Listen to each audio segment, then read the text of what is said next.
बिस्मिल्लाहिर्रहमानिर्रहीम। Dear students, अस्सलाम वालेकुम। उम्मीद है कि आप सब दोस्त खैरियत से होंगे।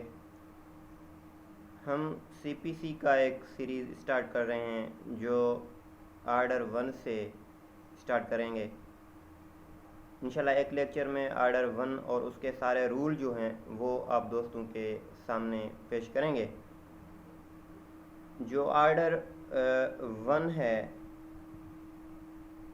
पार्टीज़ टू सूट, उसका जो रूल 1 है वो कहता है कि who may be joint as plaintiff.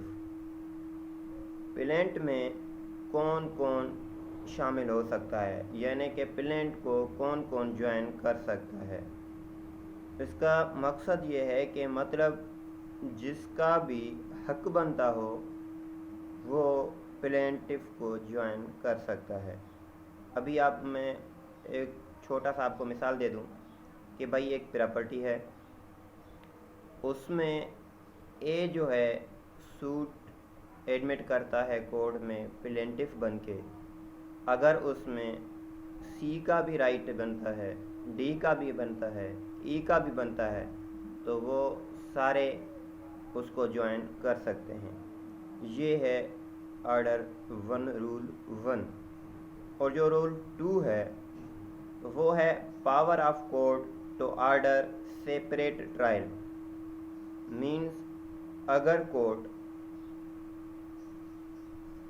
Court ये देखे कि भाई किसी वजह से ज्वाइंडर ऑफ प्लेंटिफ की वजह से जो है डिले होता है या सूट के ट्रायल में डिले हो रहा है, तो वो आर्डर दे सकता है कि इसको ट्रायल से सेपरेट किया जाए। तो वो जो ये कोर्ट की मीन्स डिस्क्रिशंस हैं, पावर्स हैं कि जो बाद में जो प्लेंटिफ ज्वाइन हो रहा है अगर वो डिले कर रहा है किसी वजह से, इम्बार्स कर रहा है, तो वो उसका ट्रायल अलग भी चला सकता है। ये कोर्ट के पावर्स हैं। और रूल 3 जो है, रूल 3 है who may be joint as defendant. Same to same जो आर्डर 1 रूल 1 में है who may be joint as plaintiff, same to same वो ही अब है डिफेंडेंट के तौर पे कि who may be joint as defendant. Mean जिसका भी उस प्रॉपर्टी में राइट है, हक बनता है, वो डिफेंडेंट के तौर पे ज्वाइन कर सकता है। और 4 है कोर्ट में गिव जजमेंट फॉर अगेंस्ट 1 और मोर ऑफ ज्वाइंट पार्टीज। ये रूल 4 है। इसमें है कि कोर्ट जो है किसी एक के खिलाफ या 2 के खिलाफ या मोर ऑफ ज्वाइन अगर पार्टीज हैं तो उसके खिलाफ भी जजमेंट, डिक्री, आर्डर दे सकता है। अगर या प्लेंटिफ के हक में देगा या डिफेंडेंट के हक में, मीन्स ये कोर्ट के ऊपर डिपेंड करता है। उसके बाद है rule 5, defendant need not to be interested in all the relief claimed। अच्छा, इसे भी डिफेंडेंट जो हैं होते हैं, ऐसे भी डिफेंडेंट होते हैं जो कोर्ट में नहीं आते, किसी वजह से नहीं आ पा रहे, नहीं आ सकते हैं। तो क्या होगा कि जो वो केस को कंटेन नहीं कर सकते, वो उसको ज़रूरी भी नहीं है कि वो करे, कि वो नेसेसरी पार्टी नहीं है, तो इसका इंटरेस्ट जो है, जिसका इंटरेस्ट भी हो और वो ना आए, तो फिर भी कोर्ट जो है अपने हिसाब से प्रोसीडिंग चला सकता है। ये है रूल 5।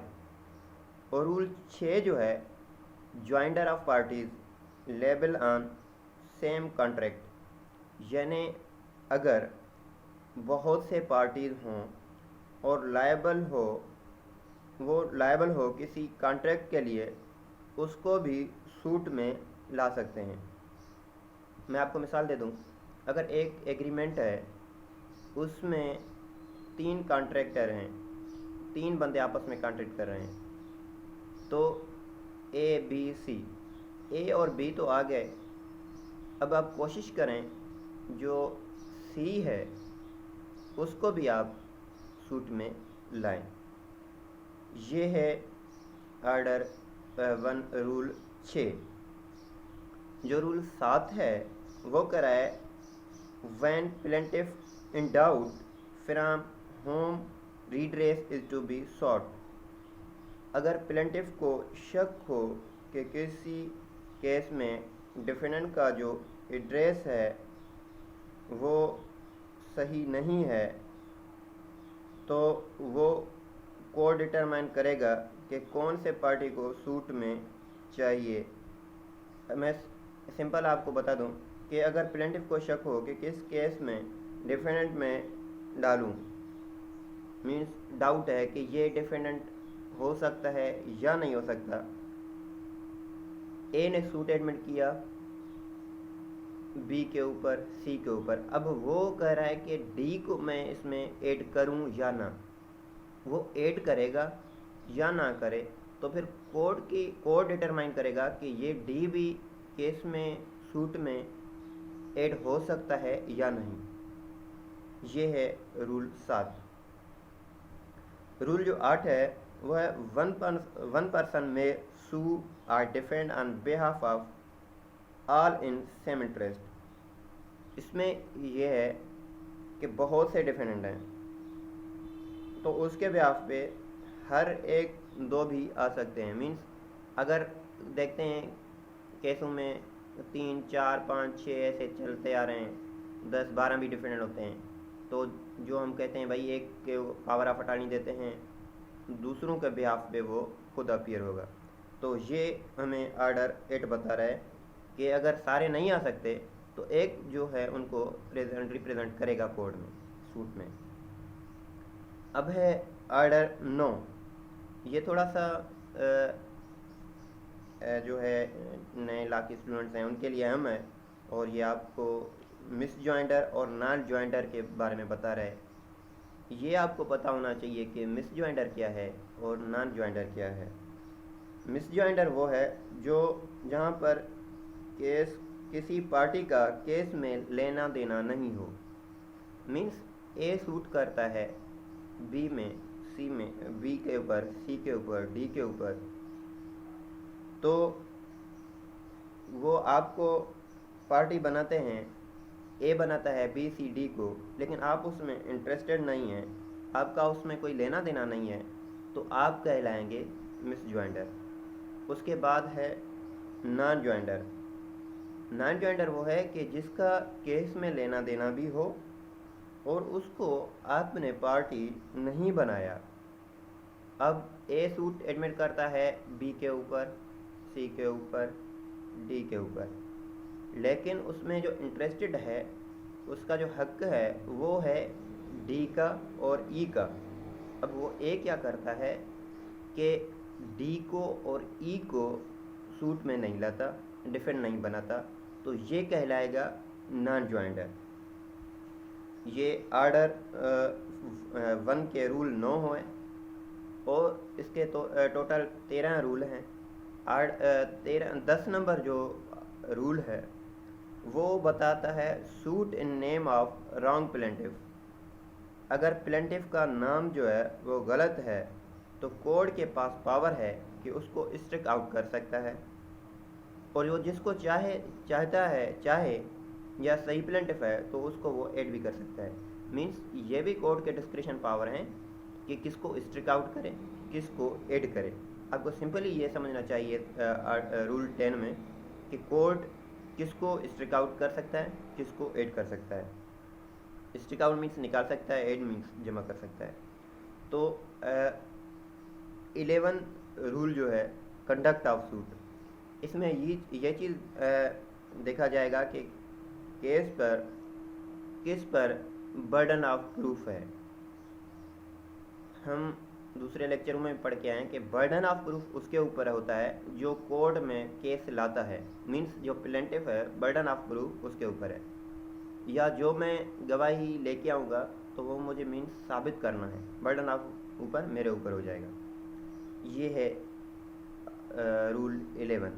अब जो रूल 12 है 12 है appearance of one several plaintiff or defendant for others. ये है कि अगर एक प्लेंटिव या डिफेंडेंट हाजिर हो, अपीयर हो और दूसरों की प्रेजेंट करे तो कर सकता है। वही पहले वाली बात भाई, अगर ए प्लेंटिव के तौर पे 5 लोग हैं तो वो पांचों एक को पावर ऑफ अटॉर्नी देंगे, तो वो जो ए है बी के ब्याफ पे, सी के ब्याफ पे, डी के हिसाब से ब्याफ पे, ई के ब्याफ पे वो ए खुद अपीयर होगा, मीन्स पावर ऑफ अटॉर्नी उसको दिया जाएगा तो वो खुद अपीयर होगा। ये हमें परमिशन दे रहा है रूल 12। और सेम टू सेम डिफरेंट में भी ऐसा ही होगा। और 13 जो है रूल लास्ट जो है वो है objections as to non joinder और मिस ज्वाइंडर। नॉन ज्वाइंडर और मिस ज्वाइंडर का जो ऑब्जेक्शन जो है वो आपने जल्दी में उसके ऊपर ऑब्जेक्ट करना होगा। बाद में इसको जो अपील वगैरह हैं वो ऑब्जेक्ट उसके ऊपर ऑब्जेक्ट नहीं कर सकते। मीन्स आपका जो सूट है, फ्रेश सूट है, अगर वहाँ पे मिस ज्वाइंडर नॉन ज्वाइंडर का कोई इशू है तो आप उधर ही ऑब्जेक्शन लगा सकते हैं। जब वो अपील में चला जाएगा तो फिर आपका ये राइट ख़त्म हो जाएगा। इंशाल्लाह उम्मीद है कि आपको ये ऑर्डर 1 रूल 1 CPC बिल्कुल समझ में आ गया होगा। अगर नहीं है तो आप कमेंट्स में मुझे बता सकते हैं, पूछ सकते हैं सर इसमें कुछ ये कमी है, जो होगा वो मैं नेक्स्ट लेक्चर में इंशाल्लाह क्लियर कर दूंगा। आप दोस्तों से गुजारिश है कि ये law lecture by sir Mir Sajid Ali के नाम से लेक्चर ये अपना चैनल है, इसको आप सब्सक्राइब भी करें और बेल आइकन पे क्लिक भी करें ताकि जो नए लेक्चर्स आएँ वो आपके पास पेश जल्दी से आपको बताएं और वो आपके पास पहुंच जाए। तो kindly thank you, bundle of thanks, मेहरबानी।